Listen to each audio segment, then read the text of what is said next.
আমন্ত্রণ দীপ্ত সংবাদে আপনাদের সাথে আছি আমি ইয়াসমিন সুমনা। শিশু রামিসা ধর্ষণ ও হত্যা মামলায় আসামি সোহেল রানা ও তার স্ত্রী স্বপ্নাকে মৃত্যুদণ্ড দিয়েছে আদালত। ঢাকা মহানগর শিশু সহিংসতা দমন ট্রাইব্যুনালের বিচারক মাসরুর সালিকিন আজ এই রায় ঘোষণা করেন। সোহেল রানাকে ৫ লাখ টাকা ও স্বপ্নাকে ২ লাখ টাকা জরিমানা করেছে আদালত। এই দুই আসামির অপরাধ সংশোধনযোগ্য নয় বলে রায় উল্লেখ করেছেন বিচারক। রায় ঘোষণার আগে আসামি সোহেল রানা তার স্ত্রী স্বপ্না আক্তারকে আদালতে তোলা হয়। উচ্চ আদালতে এই রায় বহাল থাকবে বলে আশা প্রকাশ করেছেন আইনমন্ত্রী। এদিকে রায়ের আপিল নিষ্পত্তিতে হাইকোর্টের বিশেষ বেঞ্চ গঠন করেছেন প্রধান বিচারপতি।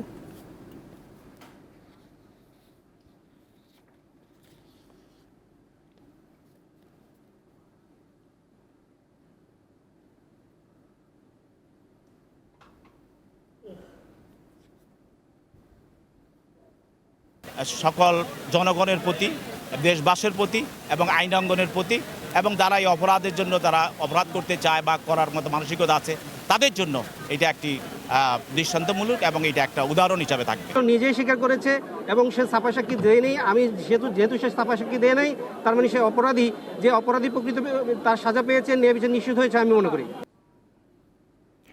ঢাকা মহানগর শিশু সহিংসতা দমন ট্রাইব্যুনালে রয়েছেন সহকর্মী হেদায়েতুল্লাহ সীমান্ত। তিনি যোগ দিচ্ছেন শিশু রামিসা ধর্ষণ ও হত্যা মামলার রায়ের আরও তথ্য নিয়ে। সীমান্ত, শিশু রামিসা হত্যা মামলার রায়ের বিস্তারিত আমাদের জানাবেন। এছাড়া আদালত কি পর্যবেক্ষণ দিয়েছে জানাবেন আমাদের।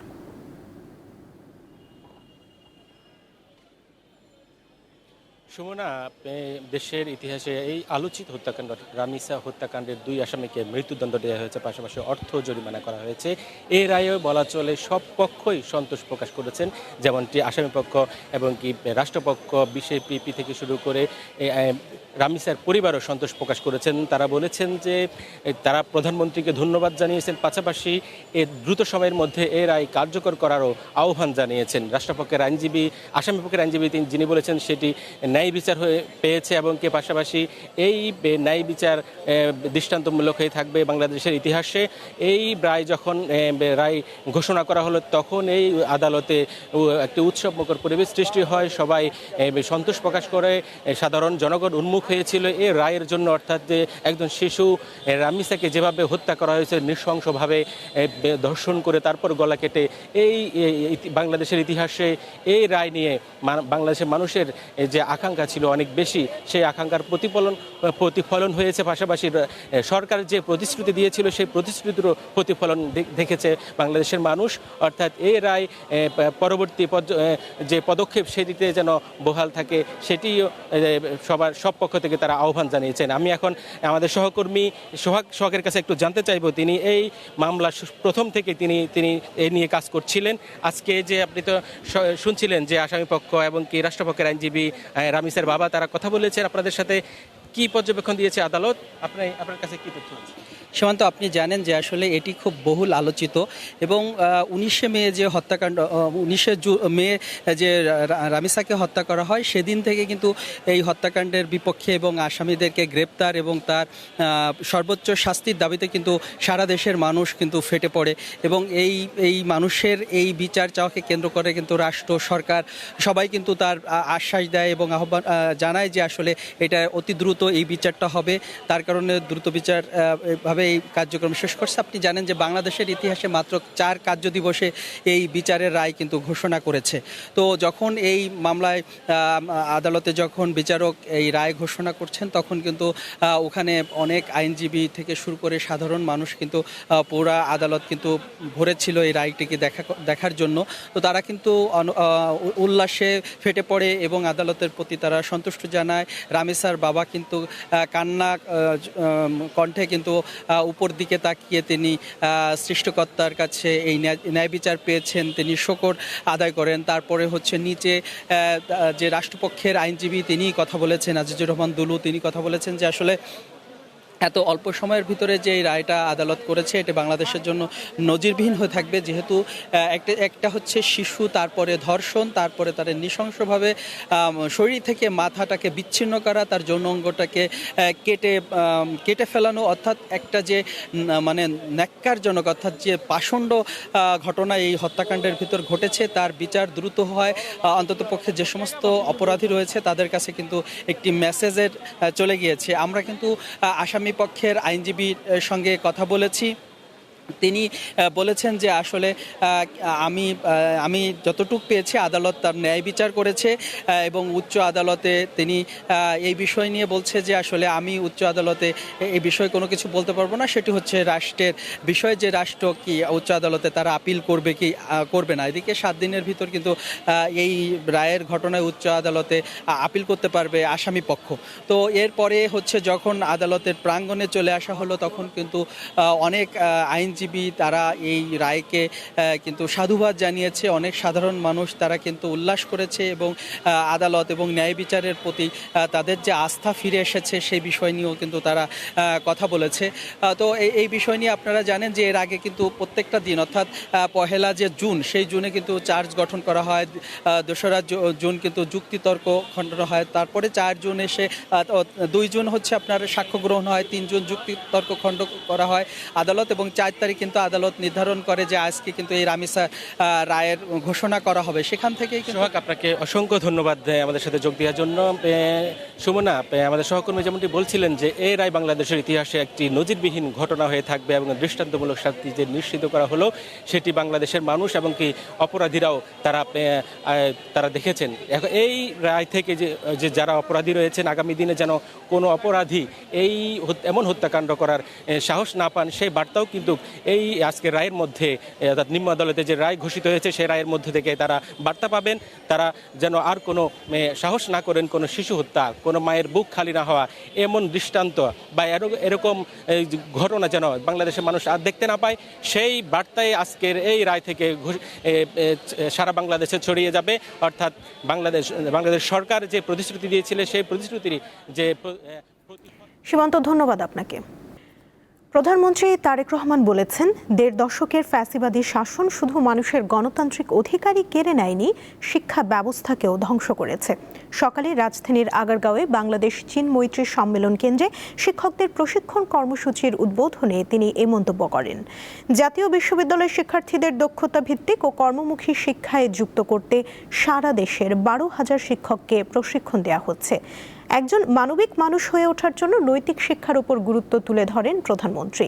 তিনি বলেন, উচ্চশিক্ষা ব্যবস্থাকে বাস্তবমুখী করার লক্ষ্যে বিভিন্ন পদক্ষেপ নিচ্ছে বর্তমান সরকার।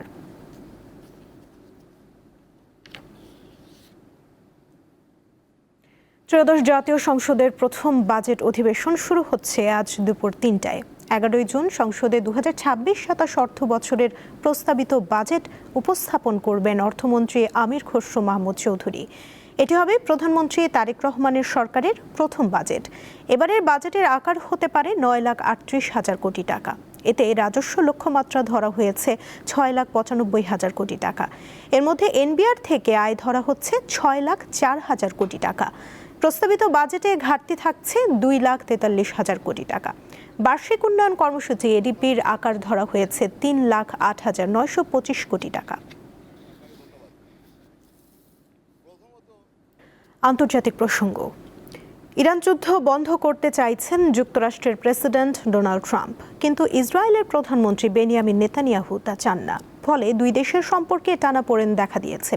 এমনই খবর এসেছে আন্তর্জাতিক গণমাধ্যমে। এ নিয়ে বার্তাকক্ষে আলোচনা করেছেন সহকর্মী রোবায়েত হাসান ও ইসরাত সুমা। দর্শক, যুক্তরাষ্ট্র, ইসরায়েল এবং ইরানের মধ্যকার যুদ্ধটা গড়িয়েছে 4 মাসের বেশি সময় ধরে। এই মুহূর্তে আসলে কি পরিস্থিতি বিরাজ করছে, নিউজরুম ডিসকাশনে একটু জানতে চাই। আন্তর্জাতিক ডেস্কের যে সহকর্মী রয়েছে ইসরাত সুমা, তিনি আমার সঙ্গে যোগ দিয়েছেন। ট্রাম্প এই মুহূর্তে যুদ্ধ থামাতে চাইছেন, ইরান অনড়। অন্যদিকে ট্রাম্প বলছেন ইরান শক্তিশালী কিন্তু একগুঁয়ে। পরিস্থিতি আসলে কি, এ বিষয়ে একটু ইসরাত সুমা আমাকে জানাচ্ছেন। ইসরাত, আসলে ট্রাম্প তো এই মুহূর্তে যুদ্ধটা থামাতে চাইছেন, কিন্তু ইরান অনড় অবস্থানে রয়েছে। বাস্তবতা আসলে কি? চুক্তি কি হতে যাচ্ছে? শান্তি আসবে পৃথিবীতে? প্রথমে আপনাকে আমি যেটা বলতে চাই, ট্রাম্প কিন্তু ফাঁদে পড়ে গেছে। যেটা হচ্ছে গিয়ে নেতানিয়াহুর যে প্ররোচনায় ট্রাম্প যে যুদ্ধটা শুরু করেছিলেন সেটা কিন্তু কখনোই ট্রাম্প প্রশাসনের এবং ওয়াশিংটনের অগ্রাধিকার ছিল না, কিন্তু ট্রাম্প নেতানিয়াহুর কথাই যুদ্ধটা শুরু করেছেন এবং ফাঁদে পড়ে গেছেন বলা চলে। এখন ট্রাম্প মরিয়া হয়ে যুদ্ধ থামাতে চাইছেন। কেন থামাতে চাইছেন সেটা আপনাকে বলি। ট্রাম্প এই যুদ্ধের কারণে কিন্তু বিশ্ববাজারে তেলের দাম বেড়ে গেছে, অর্থনৈতিক একটা সংকট দেখা গেছে এবং খোদ যুক্তরাষ্ট্রে কিন্তু অর্থনৈতিক সংকট দেখা গেছে। ট্রাম্পের জনপ্রিয়তা কিন্তু আস্তে আস্তে কমছে এবং তার রাজনৈতিক ক্যারিয়ার কিন্তু একটি অনিশ্চয়তা তৈরি হয়েছে। ট্রাম্প নেতানিয়াহুর মধ্যে যে তিক্ততা, এই তিক্ততা এখন কোন পর্যায়ে রয়েছে? ট্রাম্প নেতানিয়াহুর মধ্যে তিক্ততা মূলত এসেছে কিন্তু লেবাননের সামরিক অভিযান বিষয়টা নিয়ে। ট্রাম্প এখন চাচ্ছেন না যে ইসরায়েল লেবাননে একটি সামরিক অভিযান চালাক, এবং ইসরায়েল কিন্তু তারা যুদ্ধবিরতি করার পরও লেবাননে একটি হামলা চালাচ্ছে। নেতানিয়াহুর প্ররোচনায় কিন্তু ট্রাম্প অনেক কিছু খুঁয়েছে, অনেক এই যুদ্ধে অনেক অর্থ খুঁয়েছে, তার জনপ্রিয়তা খুঁয়েছে এবং বিশেষ করে তাদের অনেক আধুনিক প্রযুক্তি খুঁয়েছে, যার কারণে ট্রাম্প অনেকটাই নাখোশ নেতানিয়াহুর ওপর। এর মধ্যে একটি চমকপ্রদ প্রশ্ন আবার সামনে এসেছে গণমাধ্যমের, যে ইসরায়েল এবং যুক্তরাষ্ট্রের মধ্যে তাহলে তিক্ত সম্পর্ক যেহেতু গড়িয়েছে এই ফোন আলাপের পর, গোয়েন্দা নজরদারিও বাড়িয়েছে ইসরায়েল যুক্তরাষ্ট্রে, এও কি সম্ভব? যুক্তরাষ্ট্র যদি যুদ্ধ থামিয়ে দেয় তাহলে পরবর্তী পদক্ষেপ কি হতে পারে? এই আতঙ্ক থেকেই কিন্তু এই যে ওয়েস্ট এশিয়াতে যে একটি রাজনৈতিক উত্তেজনা, একটি সামরিক উত্তেজনা এবং যুদ্ধ পরিস্থিতি যে রয়েছে, এই পরিস্থিতিতে তারা জানতে চাচ্ছে যে যুক্তরাষ্ট্রের পরবর্তী ধাপ আসলে কি হতে পারে।